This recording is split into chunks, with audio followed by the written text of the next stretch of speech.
পাকিস্তানের সাথে এই টি-20 সিরিজটা জিতেছে, এটাই আমাদের জন্য আশাব্যঞ্জক আমি মনে করি। আজকে যেহেতু অলরেডি আমরা সিরিজ জিতে গিয়েছি এবং আজকে অনেকগুলো চেঞ্জ ছিল টিমে, সো আমার মনে হয় এটাও জরুরি অন্যান্য প্লেয়ারদেরকেও খেলার সুযোগ দেওয়া, যেহেতু আমরা সিরিজটা অলরেডি জিতে গিয়েছি।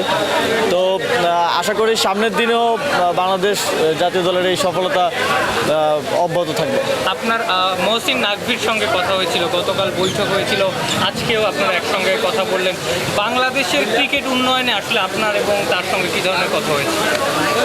আমরা আমাদের এক্সপিরিয়েন্স এবং এক্সপার্টিস শেয়ার করব। যেখানে বাংলাদেশ ভালো সেখানে পাকিস্তান সেটা নিয়ে উপকৃত হতে পারে, যেখানে পাকিস্তান ভালো সেখানে আমরা তাদের থেকে সেটা নিয়েও উপকৃত হতে পারি। এছাড়াও আরও অন্যান্য বিষয়ে আলোচনা হয়েছে। পাকিস্তানের সাথে বাংলাদেশের ওভারঅল সম্পর্ক এবং কোলাবোরেশনের ব্যাপারে আলোচনা হয়েছে।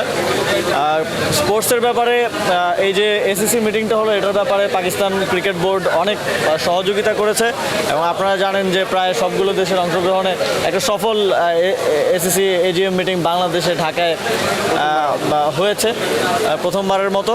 তো আশা করি এটা অব্যাহত থাকবে এবং এই রিজিওনাল যেই বোঝাপড়া এবং সম্পর্কের মাধ্যমে আমরা মনে করি যে ক্রিকেটেও সামনে ভালো উন্নতি হবে এবং ক্রিকেটের মাধ্যমে রিজিওনাল সম্পর্কটা বোথ পলিটিক্যাল এবং কান্ট্রি টু কান্ট্রি সম্পর্কটা সামনের দিনে আরও লেভারেজ পাবে।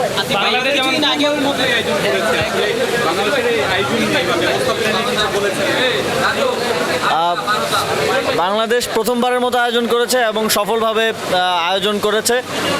আপনারা হয়তো জানেন যে অনেক ধরনের বাধা বিপত্তি বা ছিল, তবে এখানে পাকিস্তান ক্রিকেট বোর্ড সহ আরও যারা আছেন সবাইকে ধন্যবাদ। সবাই এটা সফলভাবে বাস্তবায়ন করতে সহযোগিতা করেছে এবং ক্রেডিট গোস টু আমিনুল ভাই অ্যাজ ওয়েল।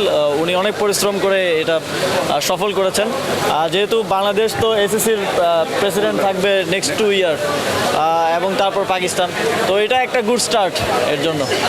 কিছুদিন আগেও আসলে দল পারফর্ম করতে পারছিল না, সভাপতির পরিবর্তন হয়েছে, আর এই মুহূর্তে আসলে টানা 2টা সিরিজ জয়, এই ব্যাপারটা আসলে কতটুকু পজিটিভ?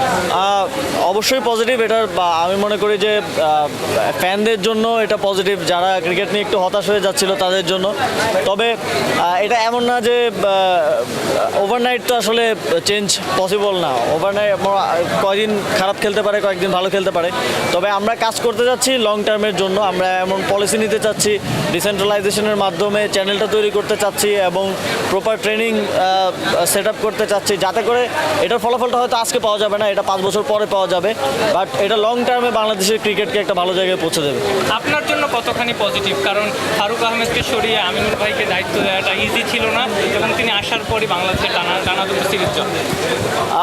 সিরিজ জয়টা আমি মনে করবো যে উই আর লাকি, কারণ এই অল্প সময়ে এমন কিছু কাজ হয়ে যায় না যে বাংলাদেশ টিম একেবারে 10 থেকে 2-3-এ চলে আসছে, তাই না? তো আশা করি এটা একটা হচ্ছে আমাদের প্রতি একটা গুড সাইন যে আমরা কাজ করলে আরও ভালো করা সম্ভব এবং এই ভালো স্টার্টটা আমি মনে করি বিসিবির নিউ লিডারশিপ এটাকে কাজে লাগাবে এবং সামনের দিনে ভালো করবে। আপনার কাছে কি মনে হয় যে শুধু স্কিল না, অনেক সময় দেখা যায় যে নেতৃত্বের মানসিকতাও অনেক বড় ভূমিকা রাখে? আমি যদি একটা উদাহরণ দিই, বিজয়কে নিয়ে আমিনুল ভাইকে একটা প্রশ্ন করা হয়েছিল, তিনি উত্তর দিতে অস্বীকৃতি জানিয়েছিলেন কারণ তিনি কোচ না। এই ধরনের এফোর্ট যখন টপ লেভেল থেকে আসে, ক্রিকেটারদের জন্য আরও বেশি সাহস বেড়ে যায় না। বিগত সময়ে আমরা দেখেছি যে মানে মন্ত্রী এসে বলছে যে এই প্লেয়ার খেলবে না কারণ সে, তো এইগুলোতে যেটা হয় আপনার একটা ইনস্টিটিউশন ওয়ার্ক করা বন্ধ করে দেয়। আপনি যখন আমি যদি প্লেয়ারদের সাথে কথা বলি তাহলে এখানে কনফ্লিক্ট অফ ইন্টারেস্ট তৈরি হবে অবশ্যই। প্লেয়াররা আমার কাছে অন্য ধরনের যে কোনো কিছু চাইতে পারে যেটা আসলে নিয়মের মধ্যে পড়ে না। তো সেই জায়গা থেকে আমার মনে হয় প্রফেশনালি হ্যান্ডেল করা উচিত। টিমের সাথে যারা সংশ্লিষ্ট তারাই টিম নিয়ে কাজ করবে। আমাদের কাজ হচ্ছে অ্যাডমিনিস্ট্রেশন নিয়ে কাজ করা, পলিসি নিয়ে কাজ করা। আমরা ওইটা নিয়ে করব, যে যার যার কাজটা করলে আমি মনে করি যে সামনের দিকে আরও ভালো ফলাফল আসবে।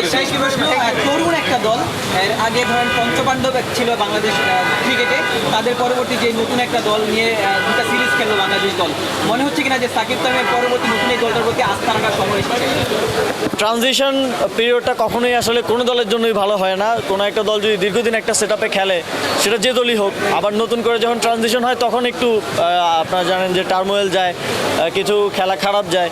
তবে আমি মনে করি যে এই টিমের সম্ভাবনা আছে এবং হার্ডওয়ার্কের মাধ্যমে এবং বিসিবির কাজের মাধ্যমে আমি মনে করি এই টিম লং টার্মে বাংলাদেশকে ভালো কিছু দেবে। Thank you. Thank you.